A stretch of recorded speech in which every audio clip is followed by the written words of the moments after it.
Right, well, I'm gonna write that down. We'll keep tabs on it throughout the day, just as we will keep tabs on this draft that we're diving into right now. Of course, Fearless means that none of the five champions on either side that we saw in game number 1 will be played. Let's see what bans we're going to get this time. I imagine, like, it's always game 2 that the Azir bans start coming out. We'll see whether that's something that T1 or Gen G are going to look towards. Is the Galio going to be first cab off the rank? Yeah, I came out of draft kind of thinking, you know, T1 maybe didn't. For me, I think Gen G had maybe the edge in draft, but you know, T1 now onto red side. Gen G had side selection there on blue, so should hopefully for Gen G help them out a little bit in this situation. We see the Skarner ban come out, and then the Ashe ban. You kind of locked into that Kalista ban on 3, you would think. Yeah. So T1 maybe showing the hand a little bit early there. You almost have to ban those champions, though, with how good Ruler is on the Ashe. This means we might see the Nidalee open, potentially for Gen G. They might leave a lot open. Like, who knows? Like, if you leave Nidalee open, do you then get Kalista? Guys, you gotta remember, Corki now has a win, so we can't bully him as much. 2 wins! 2 wins. It's a 2-13 type day. And he has himself an ace machine. Nidalee left up. Let's see whether that is going to be picked here. As we won't need to talk about the ace machine so much anymore because he's been banned. So, thank goodness. Aurora. That's going to be the consideration, of course, especially for Gen G. Very much a flex pick. And that is going to be taken away. Nocturne stocks rising, I guess you could say. But I think picking away the Nidalee makes a lot of sense on the T1 side. It's an interesting one because the Aurora is obviously very strong for Gen G, but it does weaken the Nidalee pick by having presumably an AP solo laner. True. Hera as well. Still, it's not the end of the world. Definitely could still take it, but T1 immediately going to slam the Ezreal for Smash. Very confident in that pick for him, even though it is his only loss. But if you watch the game, you know. Yeah. Didn't look like a loss for him. He did everything he could and more. Still wasn't quite enough for that game, but definitely proficient on this champion.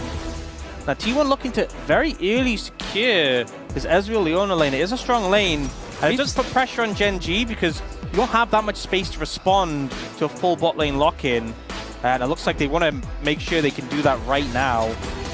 So Xayah Rakan. We have actually seen Aurora Xayah Rakan work quite well with the fact that you put down the circle, create the Thunderdome, then the feathers are sort of all over the place and you can kind of isolate the fight a little bit that way. Yeah. Xayah gives me anxiety. Just in general as a champion. She just does a lot of losing. I feel like the problem here is, you know, you want people to come into you when you're playing Xayah. Ezreal can just sit at range and fire Mystic shots. Rakan and Leona, there's a potential to get stun locked and taken out. There's the Azir. And also, you know, Aurora used to be really bad in Ezreal because you'd lock everyone in and only Ezreal could escape. Obviously, anyone can leave now, but Ezreal can avoid have to run through the wall. Yeah. And you have an Azir as well, so you have really these mobile, quite long-range picks, which I think Gen G's comp is already struggling a bit into what T1 has. Not to mention, I feel like Gen G's composition is already kind of in a box, right? Azir, Ezreal, Leona, you can play them anywhere, right? Yep. So if you put whichever top lane and jungle that you'd like into this composition, it's going to look absolutely fine. And so you can plug some of the holes as this draft starts to come together for T1. Whereas Gen G, they're all about like kite back, trying to make sure that this Xayah is able to actually effectively do damage. And that makes things a little bit difficult. The Nocturne ban does come in as they did prioritize locking away their bottom lane. And let's see what the last ban is going to be here. Nidalee taken away from Oner. And as he does definitely have his license, that is an understandable ban. Oh man, this is just so T1, this draft, if this Xin gets locked in. It's absurd. Yeah, kind of when you look through the junglers that have been banned or denied, it does stand out as that one you expect them to lean towards. The question is more, where will Gen G go? I mean, I guess, in theory, you could see Canyon pull out something like the Lee Sin is a possibility. Yeah. Wouldn't really be a fan of Viego. Oh, no, not paper, man. Yeah. Gonna look towards top lane first. I mean, I do like Jax in general when there's a Xin Zhao on the enemy team because he just makes his life so difficult. Jax Sejuani could work, especially with the fact that Rakan works with it quite well. But that's a jungle Jax. Yeah, it looks like they're going for the jungle Jax. And again, you know, the place you're getting the most benefit from having the Jax is into the Xin Zhao. So this is going to be a really favorable jungle matchup for Canyon. And now toying with the idea of what they want to play. Oh, Silas. Silas. I'd say ult value already pretty good in terms of the Xin Zhao ult, high value for survivability. The Empress Divide, the Solar Flare, both pretty nice. Just generally team fight. Don't pick. I mean, I don't know why he's hovering. You're not picking Ornn into Silas. Maybe you just want more choo-choo trains. Nah, it's Gragas. It's Darius, obviously. Wow, that would make things difficult for the Aurora. But instead, he's going to go back to that Sion. I feel like Sion is a very Doran champion, but it was Zeus' tank. Like, that is the tank that Zeus played. So it feels very T1. This particular draft, even if it is Smash and Doran playing and not their World Championship roster from last year, I think still feels the same way. The big standouts to me is you want to avoid interacting with the enemy jungle as much as possible when it comes to T1. And you have a swap situation that heavily favors you with the Sion into an Aurora. Sion is going to be much more valuable. So T1 are going to swap. That is an absolute fact. We're going to see how much value they get from that. And what Gen G do in response? Do they try and match the swap? Do they try and scout them out? Because normal lanes is what Gen G would absolutely desire. But we've seen teams struggle to find that. And if T1 get the swap off, I think they're in a really comfortable position. He's not as much of a chill guy as you may have expected. it's so many memes combined. So many memes. The crying face behind the mask. He's like, I'm just a chill guy, it's okay, but Genji lost the first game. Yeah, oh my god, that's actually such a good meme. So good, so good. Some of the, I mean, it's obviously drawn great, but also just so creative. Yeah. Brilliant stuff. All right, so that's going to give Genji a little bit of extra power moving into this game, and they're going to need it against what T1 have put together for this one. Right now, looking at me like a bit of a 2-0, but we'll see whether Genji can find their footing here in game number 2.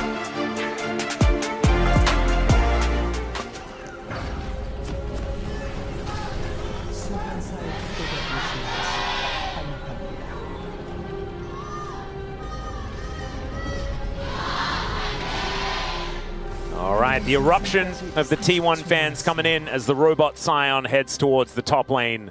But I don't know whether he's going to stay there for long. As you can see, heading back now, going to keep his options open. Not a whole lot of vision available here for Genji as we can see in the enemy jungle. You know, there's some connections here, right? Oh yeah. Doran, teammates with Smash. Smash used to play with Reckless. Reckless now playing with the Baus, the silent specialist. Just a couple of phone calls away, you know? That is true. There is not that many degrees of separation. It's like only 7 or 8. Very surprising. Yeah. You know, considering how many... That's a friend of a friend territory right there. Yeah, really is. Really is. That's a believable story, you know? It's like, I actually know the guy who knows the guy, you know? Yeah. Brilliant. All right, well, we'll have to see from Doran's play whether he has been studying the lost returns. So we see a situation where Doran is helping Oner to start clearing the jungle, but it ends up being matched lanes in the bot lane with the Leona Ezreal into the Zyra, which, I mean, that 2v2 part is fine. Not sure if T1 were trying to maybe see if Genji were going to match the swap. They could end up going for like a 4-man dive bot. I've seen this before where the Sion tanks and the Sion dies and then his passive helps with the dive. Yeah. Very possible. This could really hurt Genji. And it looks like that's the strategy they're going for. Maybe the friend of the friend thing. Oh, maybe God. It happened. Yep, because Doran's still here. Teleport is immediately going to be invested by Keen. T1 still looking for it, though. It's going to be a 4 versus 3. Is the knockup going to be interrupted? Doran already tanking, but he's okay with doing that. They take first blood. And now Keen trying to get what he can done. Keria still chasing after Keen. Duro left on his own underneath this turret. The rest of T1 holding onto the minion wave. And if Duro's picking up these minions, it still feels pretty good here for T1. As Canyon moving into the enemy jungle, trying to make the most of a bad situation. You see, great hold of the wave. Oh no, he's in his own jungle, never mind. Feels like the enemy jungle with what they've been doing. As alright, Ruler running on over. They do have information, as there's the flash. Just doesn't really get much done. Grand Entrance going to still knock up Keria, who has to flash away. No turret ramp available, so he's going to be alright. So in the end, 1-for-1, first blood going over to T1, but that doesn't matter anymore. As much outside of the gold that they picked up. You can see that ultimately it had its desired effect in terms of putting a lead between the AD carries, but Genji had a really good response. The immediate TP from Keen, they smelled something was up, they expected this, able to mitigate what the dive could have been. Yes, Ruler still goes down, yes, he does miss a fair bit of farm, but this could have been so much worse. And you see the strategy, Doran is like, right, I'm going to take aggro first. Doesn't get the full charge Q because Juro's had it interrupt. He just doesn't care about dying. They managed to kill Ruler. And then they were trying to look for an angle with the passive, but Keen just walks out of turret, and they don't really have anything to follow him right now. In hindsight, maybe if they'd gone for Juro, it could have been, it's hard to say. They kind of lost the momentum there, but it was... The initial dive, obviously, was the desired effect, but Gen.G done a great job of responding, and now they have a lead in the top side, and Ruler is starting to catch up. Especially he was able to hold the wave a little bit there, and now we've kind of returned to the swap, which, you know, we thought T1 would go for in the first place. Well, we've got a teleport in from Chovy. Will make his way over. Faker still at 300 health, just looking for a little bit of a better back timing, I guess. Right now, pretty decent wave position for the Sylas. We have to remember that as far as Xayah players are concerned, Ruler is relatively good. I hear he's got a skin on the champion and stuff like that. That being said, he was playing the Xayah at a period of time where she was pretty busted. That was basically Xayah Kai'Sa every game, wasn't it? Yeah, pretty much. Not quite in that level now as she was before, but did get some nice AD carry item change as I'm saying that. Faker just got back to lane. Yeah, not having a fun time. I feel like it's one of those things where when you're into the Sylas as someone like Azir, you lose the trade so badly, and then you try to make up for it afterwards. Oh, the flash actually has to be invested. Chovy taking a turret shot, still feeling okay in the lane, but now no flash, no teleport, and no real way to get back into this lane. So even though the CS right now is even, Chovy should be able to find himself a decent advantage, and I think Chovy also felt that he didn't have a very good game one. He is he's locking in pretty hard. I said in game one that Faker downloaded Chovy. Chovy got a firmware update, and he's now ahead of the curve. It's an arms race, but Chovy connecting those chains 2 times in a row, really gets some good trades on a Faker and providing some pressure. Ooh, Kane looking for an opportunity here. Under smash, doesn't find the combo. I mean, he's level 5. He's about halfway to level 6, but that ult is such a huge power spike. Smash already half HP. Yeah. You have to be a little bit careful. You'd feel a lot safer playing into the Xayah than you are playing into the Aurora Smash right now. Kane is feeling very safe though, just walking in the melee range of a Leona in a 1v2. Did of course have Duro relatively close by. You can see he's not too worried about how this game is going. Ruler should be a little bit worried as laning up against Doran right now, but there was a Xin Zhao lurking. As we can see, going to be distracted a little bit by this dragon as okay. Faker, no Emperor's Divide just yet. Chovy could steal his away, as he did just ding. It's crazy just that the chains don't hit, they connect with the minions there, and still Chovy's doing so much damage. Again, Faker answers back. But the problem is, if you keep trading this way, where like Chovy gets a good trade, then you reduce his health to about the same, you're going to run out of health first. That's how it's going to go. As we saw before with the flash. There's no one here. I feel like that's relatively valuable here for Kane. Yeah, we're kind of get some adjusted lane assignments here from T1. Did end up picking up the dragon. Kind of maybe get away from the Aurora on the top side, but Keen is just really being snowballed heavily by this. This is a sacrifice when you go for that play with Doran in the bot lane. You are giving up on top a little bit. You know that Doran's going to be behind. And I think ultimately the payoff hasn't been as big as they'd hoped. CS difference between Smash and Ruler very tiny, and because Ruler got so much solo XP, he's actually up in levels compared to Smash. So definitely a backfire here for T1 in what was their intended plan. Yeah, kind of nutty. But we remember, game number 1, the early game looked really good for Gen.G. And honestly, their macro decisions, where they were moving on the map, everything was good. It was how they were playing together and the micro interactions that they weren't able to navigate as well as T1. It felt like T1 were just doing buttons better and also than Gen.G. The team fighting from T1 was ruthless, honestly. And also where the gold went. But, you know, we have Keen on a carry now. His chance to make the most of that almost 1,000 gold lead he has already in this game. And most CS in the game as well. Only by 5 now, but it was looking pretty crazy earlier on. So this Aurora could be a problem. It technically wasn't a swap, but when you have these weird shenanigans top lane, you're so used to the top laners just having no farm, and then Keen just kind of vibing. I mean, this is what Gen.G want. You know, you don't pick Aurora, so you can end up famished in a swap situation. Yep. And they've ended up here. We've also seen Canyon have a bit of an edge in terms of jungle CS, and again, that's another situation where T1 are a bit weak in that jungle matchup, because if you see Jax fight Xin Zhao, it's not a fight. No, it's not very fair. Counter-Strike does relatively well for champions that can empower auto attacks. Yeah. It's not bad. No kidding. Yeah. No, I've been commentating this game for quite some time. I've learned about the Xin Jax interactions. It's taken me a few years, you know. But you got there. Yeah, I got there in the end. That's the main thing. As Doran just getting abused here by Keen, who's taken the grasp as well. We've seen that was, maybe that's the tech that allowed Anivia to be a top laner. Obviously, Aurora, another Freljordian champion, going to be even more suited because she was already a top laner. Yeah, and he's just annihilating Doran right now. And especially if he ends up going the Leandra, he's just going to hurt so much. Taking more plates in the situation. Doran have to TP back top to defend. Thing is as well, Gen G already have 3 grubs. Yeah. You're never going to be able to get grub pressure if the game continues like this. Well, we saw last time Gen G were able to get a whole bunch of grubs, and it did absolutely nothing to the outcome of the game. So, T1 fans, I would not stress just yet, especially with the fact that Faker is playing the Sandy Pigeon. And here's Azir has gotten T1 out of even rougher situations than this in the past. We'll see whether it can do that again. Yeah, specifically against, there was this AD carry, I don't know if you know him, he was in the LPL for a while. Wasn't the LCK at first. Yeah, I seem to remember something about that. I do remember the same AD carry doing it to Faker, although he wasn't playing this champion, as Duro.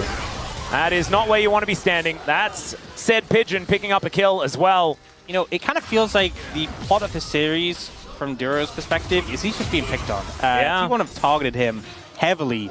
They do so again. This is one of the things when you're playing Rakan, if the CC's layered, which was there beautifully by Keria, you are squishy. You can't be locked down. This is why, you know, a lot of times Luna was picked into Rakan specifically. Aww, that's a bit rude. That's rude. Well, at least he doesn't have Turtle Port anymore. Does upgrade that to an actual teleport, so that means that at least he'll be able to get to lane relatively fast. But instead, he elects to stick around for another wave. And Duro, yeah, wanders up on a ward, and sometimes you're just not allowed to do that. Keria does the ER combo, where when they're still rooted by E, you get the ult down. Just beautifully done. Leaves no time for you to sort of... Because when you E and then go for the Q, sometimes Rakan could W in time. This leaves no opportunity for that. And Duro doesn't have make treads or anything yet, so... And you still get to Q afterwards. Still get to Q afterwards. It's like so much Same duration. All right, Empress divides all over the place. Is now Chovy looking to try and make his way out of underneath the turret. Keria turns up. Duro's here as well. That might give Chovy the opportunity to get in there. Faker once again has to flash. And that is going to be a successful gank there from Duro onto Chovy's lane. Nicely done. No Emperor's Divides left, as we can see in that mid lane. Very funny moment. It kind of feels like in an anime or something when they just use the exact same move. Yeah, exactly. Equal impact, but good moves from Duro there to punish Faker afterwards and get that summoner spell. And now really looking for Smash. Yep, Keria is here. Playcaller is going to get a snare, but not too much more than that. Yeah, right window where you can really get uptime on the Ezreal. Oh, nice. Oh, yeah, Duro able to actually get out of it this time, but could be a little bit of an opportunity as the quickness does come down. Big cooldown invested here by Duro, but keeps himself alive this time. I think Rula just not quite in range for him to be able to E2, and that's one of the things as well with the EQ. You can just ult when Keria goes in and stop it. Keria fishing a bit with that ult, but doesn't find it now. Yep, so Chovy, actually going to get a stop onto Keria's recall. Duro in position as well as now Keen moving over Keria. I think he knows that he's not going to stand too much of a chance here as the ulti is going to be invested and Keen going to pay a visit to the Leona. It takes a little bit of time, but he gets there in the end as now Faker with no flash having to deal with Chovy. There's no ulti there as well. All he can do is try and shift some sands, but these sand soldiers are doing so much work. The chain lash not going to connect, and finally some buttons come off cooldown and Chovy finishes off the Pigeon. Solo kill for the man in the mid lane for Gen G. So lane is coming up big for Gen G. Chovy kind of waiting for cooldowns there. It was a little bit awkward. Yeah, it felt a little bit like there was maybe a chance. But he's like, give me a second, give me a second. Gets the rotation back, able to take him out. Dragon picked up by Gen G, and you know, we felt like kills were going in favor of T1 in game 1, but the objectives in favor of Gen G. I feel like even more so this time. And they have the kill lead as well.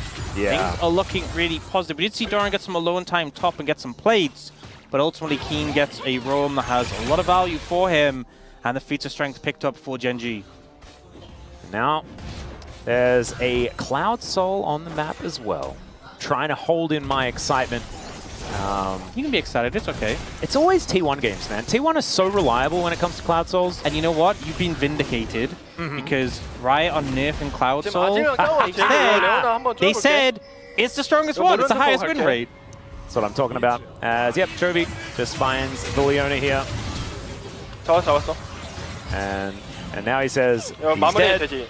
And he gives the kill over to Keen. He's like, I'm going to go kill mid lane. And in he goes. 有别的这种步骤走。 Cover me, please, is what he's saying. Everyone's coming on over. And you can see the Kingslayer coming back off. And there it is. Lands chains, lands W.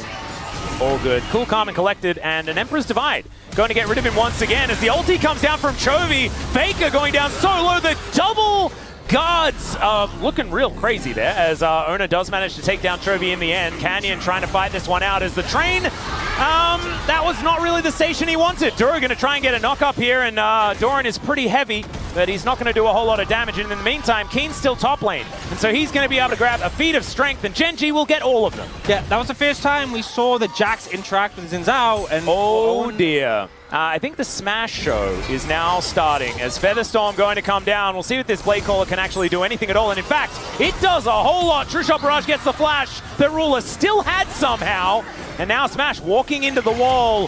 He is very, very low. Duro goes in looking for Doran, but he's very tanky. Battle Dance will get himself out. The Q just barely misses. Needs a few more ergs on that one.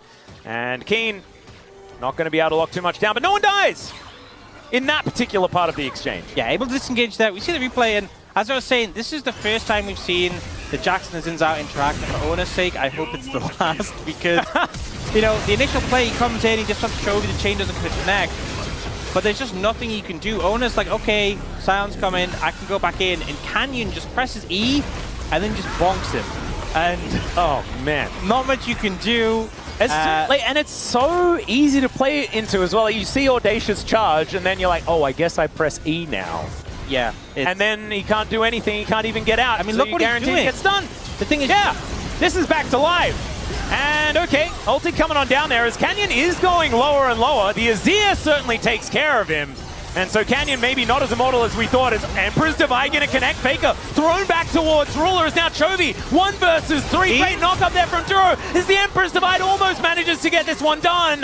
But oh my god, Smash able to get out the DPS and they win the fight. Yeah, I think Canyon heard what I said. And, oh dear, that one landed. As now Ruler, does he have the Blade Caller? The answer's almost, as Smash manages to get the auto and keeps himself alive. I thought that was the Smash Mad movie once again, but not quite enough. Rare Smash miss there on the Mystic shot at the end. Ruler dodging away, able to make it competitive. Proving that he's human. Yes. Is what we needed to see. We've learned that now. But yeah, Canyon, you know, you block everything Oner does. You block the stun from Keria. I think he heard what I said and was just feeling himself a bit too much. Oner also getting the knock up at the end when he tried to leap strike out.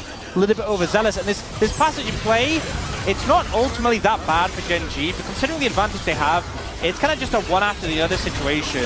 And you look at how low oh my god, one get. Keen must be feeling so bothered after that because they were lined up, he was out of vision. All things considered, really, Gen G shouldn't be fighting in a way where T1 can get that much of an advantage. No. T1 played it well, credit to them, but yeah, Gen G was strong and I think they got far too ahead of themselves in that situation. Well, that means 6-all as far as the kills are concerned, as Keen, this is a bit of a worry. I don't know about that solo flare. That was not really the one, as Faker is going to take a trip out of this one. Duro will be able to deter the rest of T1, but now with this Rift Herald making a visit to mid lane, that could be just double charges. I don't know what Sion's supposed to be able to do about this. Yep, they don't have to pilot it, they can just let it go. Yeah. Looking for T1 here. More manning the Gromp as if it was a neutral objective. Canyon we learned from last time. So it's 3 people that he might be okay with, and he is even going to be able to steal away the Gromp. Yeah. That's so sad. They invested 4 people in taking that Gromp. Oh, but he's focused on the true objective. Securing the Dragon, Cloud Soul. Yep. On the way. Still a while to go yet, but he knows what he needs. I mean, to be fair, Cloud Soul, pretty insane with Rakan. Oh, yeah. And a lot of these champions. So, Cloud Soul as well with Sylas, how does it work? Do you get like a boost when you hijack an ultimate and then when you use said hijacked ultimate? Like, where does it take effect? I don't actually 100% know. There's so many Sylas interactions that I just don't understand properly. Yeah, I know some champions you can do that, where you can proc like Cloud Soul with like the initial cast. Yeah, multiple ways is okay. Blast Cone taken by both Chovy and Oner, as they're challenging each other, as you can see here, because Chovy has stolen away that Crescent Guard. Yeah, I mean, honestly, there's some ults where you obviously love the offensive ults for Chovy, like we saw Doran hovering the Ornn. Chovy would love an Ornn ult, but you know, despite it being primarily defensible, the Xin Zhao ult so much value. Oh, yeah. For this champion who's already notoriously difficult to kill, and into a composition where the main damage threat on you is Smash and Faker, who don't want to be in melee range of you, the value is pretty massive. Are you going to be going home? I think the highlight was that steal away the red buff. Avoiding the red. Smash is like, don't you dare walk through there. Good support. Yeah. Smash is going to move in. You've got another support that's going back as well, as he does get the information that the red was taken. High value. And does a deep ward there as well. I mean, it's a deep ward, but also he has the ruin, the deep ward. You can see it has 4. Yeah. So it's a deep. It's a very deep ward. One of the deepest wards we've seen. Yeah, I've never seen a ward deeper than that, outside of any ward that's deeper than that. But like apart from that, never seen one. All right, Chovy up here towards the top side. Oner was thinking about going for a little bit of a gank Duro in the area, just picking up some blood roses. Yeah, we're kind of bloody roses. Where he just doesn't really do damage to Doran anymore. And Doran doesn't deal damage to Keen really, and they've both just got grasp stacks all over the place. Keen with a whole bunch doing a little bit now. Oh, and then look at that Soul Furnace shield. So big. The lane was so interactive, and now he's actually down to 50%. This is kind of getting real. And there's no turret.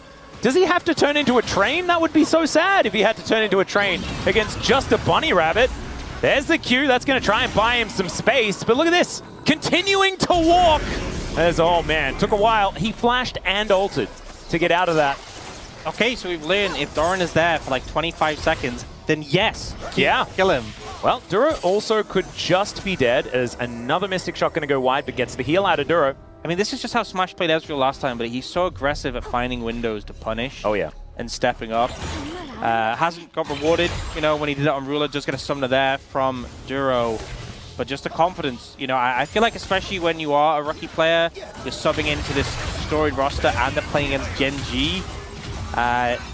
He's just playing the same, unfazed. Yeah. Plates off, doesn't care. Well, let's have a look at how this Arakan fight does go. They are trying to gravitate, I guess, towards the top side of the map on T1, but now going for a reset. Looks like it's Gen G that should be able to get there if they would like to. Teleports available from both top laners and mid laners. Oh, and which Arakan is it? Is it? Oh, it's the. Oh, is it a Voracious one? Oh, it's a Voracious one. Interesting. Oh, thank goodness for the buff, because I really wanted to see more Voracious. All right, Canyon demonstrating that whole Xin Zhao versus Jax situation that we have here in this game. Actually, not doing too bad. When it comes Lightning, doing a fair bit there. We're moving closer and closer to 2 items for Canyon on this Jax. And Oner does have his already, so in actually a pretty good position. Doran just looking a little bit silly there, channeling the blind Q. And Keen with a level advantage, feeling absolutely fantastic on this Aurora. Upgrades the shoes as well, utilizing these feats of strength, and now Duro looking for an opportunity.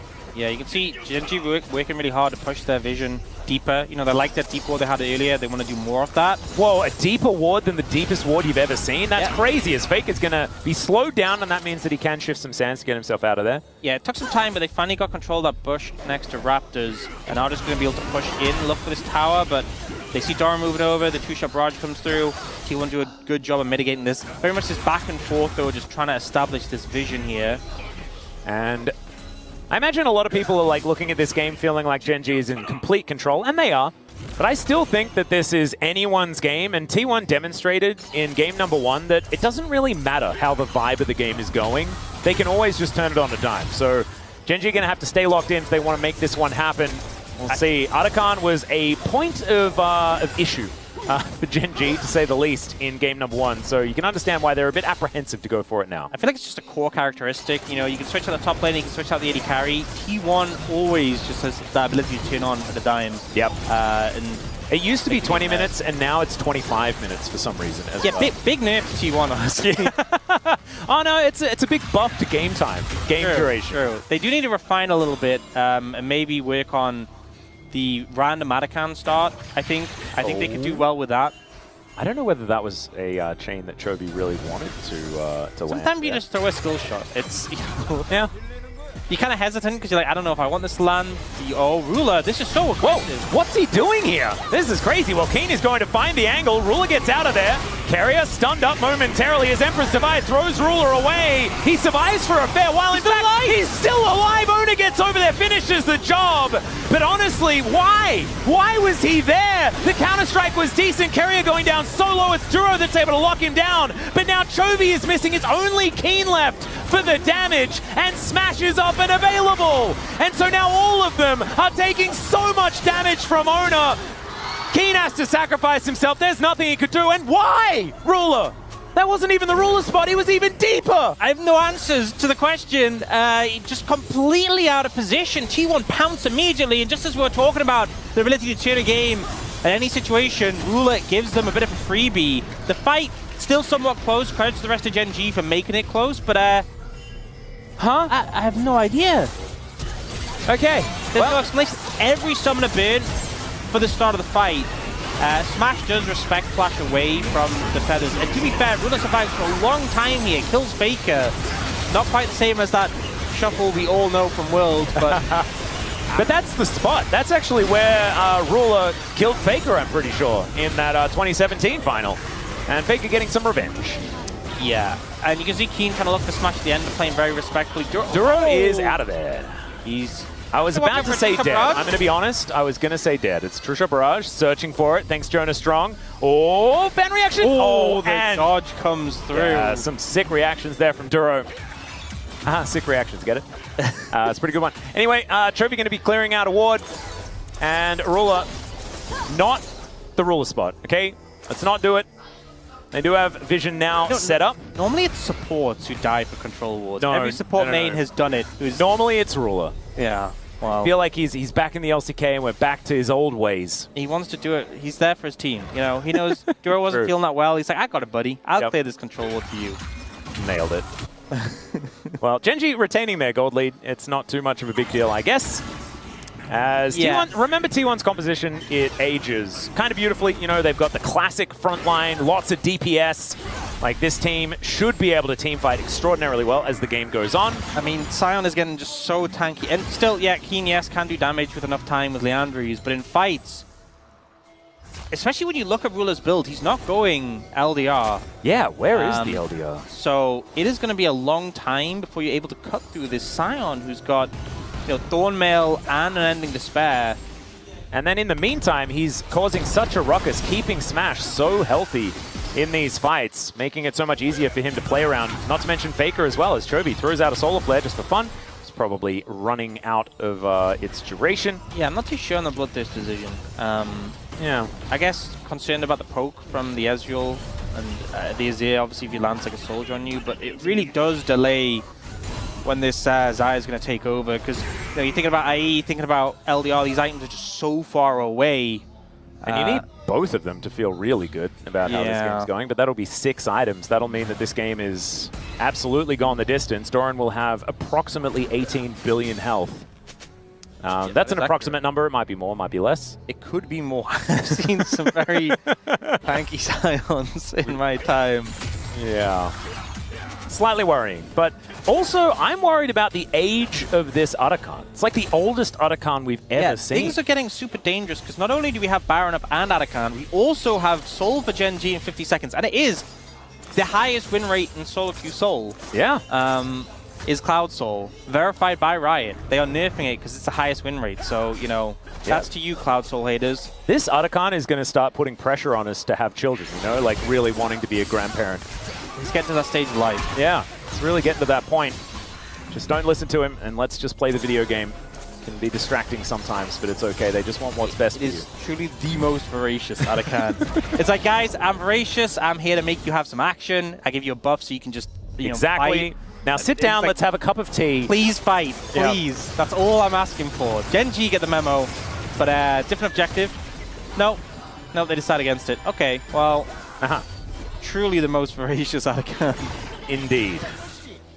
Well, Keria's slightly out of position, I guess you could say, as Ruler, standing his ground here in this mid lane, does have that Bloodthirster as the cleanse comes down. The train gonna get the ulti out at least, so that button not gonna be there. Faker looking for the angle where he can, but Doran tanking up for not a lot of value, and Keen keeping them all into position. I think Gen G should just take the win. Back away as Doran will need to re-up that health bar. No flash now for the next engage. But honestly, I think this could be... Keria. They need to get Doran reset. They need to TP him back. The question is, can they punish Ruler? He's now got no ult, no cleanse. If they can capitalize on that, it could be big. Well, immediate CC onto Doran as he does come back. There's so much mobility on this Gen G roster. It's hard to hold them in place here for T1. As Chovy with that Solar Flare might be able to make something happen. Q not going to land as Doran gets seen. Soulforge comes up. He is going to be all right. So Gen G now over towards this Cloud Soul that they can get for themselves. And these T1 health bars are getting lower and lower. Flash in from Keria, doesn't find any joy. And the train misses the station. The knockup is going to interrupt the Q as well. It's a bit of a disaster as Duro gets the quickness, finds the double knockup. And they will be able to take the soul point as well. Chovy finding some dash cannon value is now Keen dashing forward. Oner taken down solo as Canyon, darting in and out of the fight. They lose no one. Doran goes down, they get the soul. And the value's there for Gen G. Just feels like skill shots weren't connecting from T1. They were looking but wouldn't find it. And now everyone on Gen G so mobile, so fast. With that buff, it's going to be even harder to connect. Fishing. Yeah, he wants to find that huge Empress Divide angle. He finds it onto 2. Down goes Keria, down goes Oner. And that should be a ticket to Baron here for Gen G. You just see when he's looking, the fact he's just running so fast, so hard to deal with him. Gen G, they get what they want. They manage to find the picks on the back end. And now Baron, Arakan, they can just pick up both. Yeah. This Baron should definitely go down, especially without Oner available. No teleport for Doran to get himself back there as well, even though he's coming back up very, very soon. And Keria 10 seconds before he's going to be alive again. True shot barrage! That was close. Does get information as well there for Smash, so nicely done. Man, that was so exceedingly close. Yeah, I mean, good smite from Canyon, but now, yeah, double buffs. Going to be so hard for T1 to deal with. And we see Keria looks for the stun on a Chovy, doesn't quite find a good dash from him. Doran doesn't connect with the ult. And then the turnaround play comes through. Doran just getting, it's slow, right? They're not shredding him, but eventually he goes down. I think Keen doing a lot of the damage there.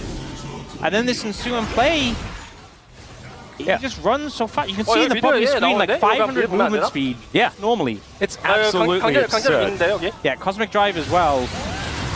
Yep. Empress Divide. And he just walked at them. He's like, yeah, they're pushed up too far. Let's kill them. Yep. Pretty strong. Okay. Do you see the last Whisper coming in now? 4 rulers are building towards the armor pen. But Gen G, so they got Cloud Soul, really fast, really hard to deal with that way. They got Baron for the pushing, and even if you try and fight them, they have Arakan. It kind of feels like a checkmate here. I mean, they've got Exodia Plus, right? Like, of course they can't have true Exodia because Elder isn't up for another 4 minutes. But, I mean, they've got Arakan buff, they've got Cloud Soul, they have upgraded shoes, they have 6 grubs, they've got everything! As Keen is demonstrating what they're able to do with that, which is basically whatever they want. Crescent Guard, not guarding too much of anything at all, as Dur is going to take a quick trip home. Emperor's Divide throws Chovy underneath the turret as Canyon dives in. They take down Faker before he can react as Chovy's flash on top of Smash will be able to take him down. And remember, he cannot even dive. Blade Caller value! And we are going to 3 games. We're getting exactly what we wanted out of Gen G versus T1 here in the LCK Cup. 1 Nexus turret remains. They've got Arakan buff, but they will not even need to really utilize it because the Nexus is just dead. And thankfully, Gen G are able to